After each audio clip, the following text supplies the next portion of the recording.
Феминизм – бұл батысшыл бұзықылар.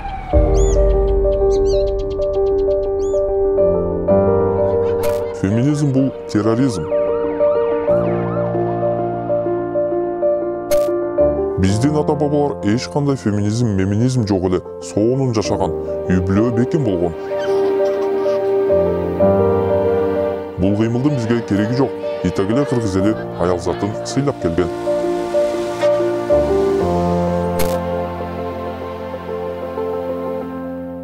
Мына ушундай билдирүүлөрдү Кыргызстандагы феминизм тууралуу тартылган видеонун комментарийинен окудум.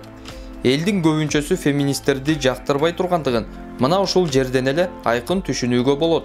Себеби атам тааныбаган бул кыймылды колдогондорго салыштырмалуу, ал жөнүндө негативдүү пикир калтыргандар кыйла көп экени көрүнүп турат.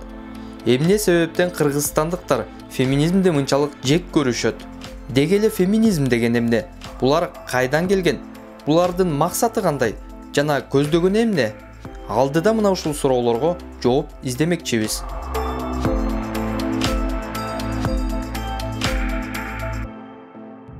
Келечекти көрө билүү үчүн учурдагы болуп жаткан окуяны түшүнүш керек жана өткөндү билиш керек.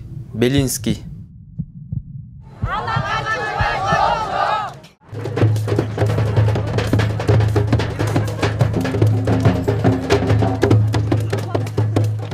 Феминизм эмне себептен улам пайда болгон? Кептин башында мына ушуга азын-аулак токтолуп өтсөк. Француз императору Наполеон Бонапарт 1804 жылы өзүнүн жарандык кодексин чыгарат. Ал кодексте эркек кишиге үй бүлөдөгү укуктук жеңилдиктер берилет дагы, аял кишинин укуктары тескерисинче катаалдаштырылат. Наполеондун указы боюнча эркек кишиге керек болсо ажырашуу дагы жеңилдетилген болот. Мына ушул кодекс кабыл алынгандан тартып, феминизмдин дубалы активдүү тургузула баштаган. Ал эми фундамент эмне болду? Ал эми фундамент болсо, буга чейин эле коюлуп калган. Айтайын дегеним, бул кодекс кабыл алынганга чейин эле Европа мамлекеттеринде, АКШда, Англияда жана башка бир катар батыш өлкөлөрүндө аялдардын укуктары тебеленип келген. Мисалга айтсак, Францияда аял кишилердин шайлоо учурунда добуш берүүгө укугу болгон эмес, аялдарга саясий ареналарга келүүгө жана керек болсо коомдук жайларда жүрүүгө дагы тыюу салынган эле. Мындан тышкары француз аялдарына күйөөсүнөн уруксаат алмайынча өзүнүн атына банктан эсеп ачууга дагы, жумушка орношууга дагы чек коюлган. Ал эми айлык акылары болсо эркектердикине салыштырмалуу кыйла аз төлөнгөн. Наполеондун жаңы кабыл алган кодекси тутан албай жаткан отко май бүркүп жибергендей эле болгон. Буга чейин эле укуктук теңсиздиктен улам кыйналып келген француз аялдарынын чыдамы түгөнүп, кодекс кабыл алынгандан тартып, өз укугун коргоодо активдүү кыймылдап, коюлган чектерге каршылыгын көрсөтүү акцияларына чыга башташкан.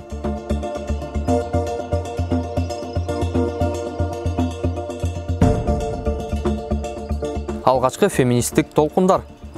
Аял кишилердин тең укуктуулугу үчүн күрөшкөн бул кыймылдын тарыхта 3 толкунга бөлүп карап келишет. Француз айымдарынын же болбосо биринчи феминисттердин толкуну 1840-1930 жылдарга туш келген. Ал эми экинчи толкуну болсо 1960 жылдары өткөн. Айрым булактарда бул толкун радикалдуу феминизм деп аталып калган. Үчүнчүсү болсо 1990 жылдары башталып, бүгүнкү күнгө чейин уланып келет. Азыр мына ошол феминизмдин үчүнчү толкунундабыз. Эгер университетте мисалы окуп жүргөн учурда гендер боюнча сабак өткөндө дагы гендер эмне дегенде бул социалдык конструкт же болбосо коомчулук тарабынан жасалган, түптөлгөн бир ой пикирлер, көз караштар деп үйрөтүлөт да, мисалы гендер деген эмне деген. Анан гендер менен феминизм албетте өзүнүн аябай мындай тыгыз байланышы бар. Анткени феминисттер ошол гендердик тең укуктуулукка күрөшүшөт. Феминизмдин максаттары. Феминизмдин эң негизги максаты бул аялдардын жарандык тең укуктуулугун толук камсыз кылуу, эркектер тарабынан аялдарга карата болгон басмырлоону жана зордук зомбулукту жоюу, эркектер менен коомдун баардык чөйрөсүндө бирдей кабыл алынуу. Феминизмдин талаптары: бирдей айлык акы, бирдей иш убактысы, бирдей мамиле, өздөрү каалагандай кийинүү жана ошондой эле абортту өз каалоосу менен жасатуу же жасатпоо, бала төрөө укугу, күйөөнү өзү тандоо укугу. Феминизм 18-кылымдын аягы 19-кылымдын башында пайда болгон. Андан бери 200 жылдан ашык убакыт өттү. Мына ушул эбегейсиз узун убакыттын ичинде феминисттик кыймылдын ар кандай багыттары көбөйүп, көптөгөн кичи топтор пайда болгон. Бүгүнкү күндө феминизмдин 30га чукул түрү бар экен. Алардын баарынын тең негизги идеологиясы бир эле. Бул коомдогу укуктар жана артыкчылыктар жынысына жараша аныкталбашы керек. Андыктан негизги идеологиясы бир болгону менен, бирок ичара анча-мынча көз караштарды тең бөлүшпөйт. Феминизмдин айрым түрлөрүн санап өтсөк: руханий феминизм, маданий феминизм, лесбияндык феминизм, эркектердин феминизми, жумшак же болбосо жеңил ойлуу феминизм, үчүнчү дүйнө өлкөлөрүнүн феминизми жана ошондой эле радикалдуу феминизм. Радикалдуу феминизм дегенди кандай түшүнөбүз? Ушул аты айтып турган радикал феминисттер деген булар таптакыр патриархатты, бул эркектердин үстөмдүгү патриархатты толук түрүнөн биз жок кылышыбыз керек дагы. Анан кийин ошондо гана гендердик тең укуктуулук келет. Ошондо гана аялдар өзүнүн жанагы укуктарын аткарууга жол табыша алат деп ойлонгон феминисттер. Ошондой эле ошолордун ичинде кээ бир немелер дагы бар. Мисалы ошо радикалдык феминисттин ичи дагы майдаларга бөлүнүп кетет да. Азыр убакыт азыраак аны айтып отурганы, бирок ошол жерде таптакыр мисалы эркек кишилер менен мамиледе болбоону чакырган дагы радикал феминисттер бар, бирок биздин коомдо мен андай феминисттерди көрө элем. Кыргызстандагы феминизм. Ал эми Кыргызстанды бүгүн алып карасаңыз, Кыргызстанды алып карасаңыз, бизде бир мындай ошол 3 толкундун бардыгы бирдей жашалып баштады да. 10 жылдан мурун активдүү башталды да феминисттик немелер, 10 жыл болуп калды кыймылдар. Бул жерде албетте аялдар шайлоо укугуна бирок аялдардын шайланууга болгон укугу анча жакшы каралган эмес. Мусулманбы же атеистпи, демократпы же либералбы, батышчылбы же түркчүлбү? Айтор мына ушунун баардыгы биринчи кезекте адамбыз да, туурабы? Табияттан жаралган биологиялык окшош жандыктарбыз. Эмесе азыр баардык адамзатына бирдей тиешелүү болгон суроолорго Аселайым феминист катары өзүнүн көз карашын билдирмекчи. Сиз болсо кулак төшөп, жакшылап угуп көрүңүз дагы өзүңүздүн көз карашыңыз менен салыштырыңыз. Феминист адам менен сиздин көз карашыңыз эки башка чыгат бекен же окшош эле болуп калабы? Үй бүлө деген эмне? Мен үчүн үй бүлө деген биринчи учурда бул колдоо да, колдоо берүүчү. Анан кийин сен ошо колдоо таап алуучу бир мындай бир куттуу бир адамдардын уюму деп айтат элем да. Мен үчүн үй бүлөнүн мындай мааниси бул ошол колдоо таап бири-бирине мээрим, сүйүү, жардам көрсөткөн бир мындай адамдардын биргеликте ошондой бири-бирине жакын мамиледе болгон уюму деп айтат элем. Үй бүлөдөгү эркек кишинин милдети. Ушул гана нерсе эркектин милдети, ал эми бул аялдын милдети деп мен бөлгөндөн алысмын. Муну үй бүлө куруп аткан жарандар өздөрү отуруп чечип алса мыкты болот да.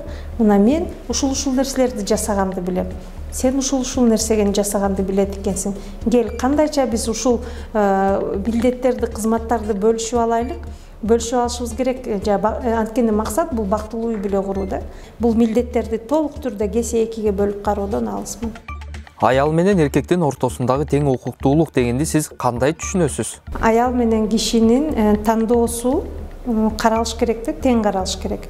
Мисалы, билим алууда, жумушка кирүүдө, карьера жасоодо, же болбосо ошол жана мен айтып кеткен саясий укуктар, алардын баардыгы бирдей тең каралыш керек да. Мисалы, көп учурда биз эмнени көрүп калабыз? Аял киши өзүнүн карьерасынан баш тартып, өзүнүн билиминен баш тартып, мейли ошол жолдошум карьера жасаса, мен ошого жардам берейин деп отуруп калат да. Эмнеге болбосун, биз бүгүн 21-кылымда жашап атабыз. Эмнеге аял киши дагы, эркек киши дагы бирдей карьера куруп, экөө бирге өнүксө кайра балдарга эле жакшы болот да, үй бүлөгө жакшы болот. Аял кишиге чектөөлөр болбош керек да. Эркек киши менен аял киши ошо мыйзамда жазылган баардык укуктардын астында укуктарды бирдей пайдалана алышы керек деп ойлойм. Бактылуу үй бүлө кандай болушу керек? Бактылуу үй бүлө деген бул ушул үй бүлөнүн мүчөлөрү бирин бири толук түрдө түшүнүп, бирин бири колдоп, жана биринин кемчилигин бири жабып, бири-бирине жакшы болууга жардам берген үй бүлөлөр бул бактылуу үй бүлө деп эсептейм. Адам деген өзү ким сиз үчүн? Феминист катары адам деген бул бардыгыбыз, аң сезими бар, ойлоно алган, дүйнөдөгү бардык ошол мен өзүмү адаммын деп эсептегендердин баары мен үчүн адам. Адамга эң кыйын күн сайын адам болуу дегенди сиз кандай түшүнөсүз?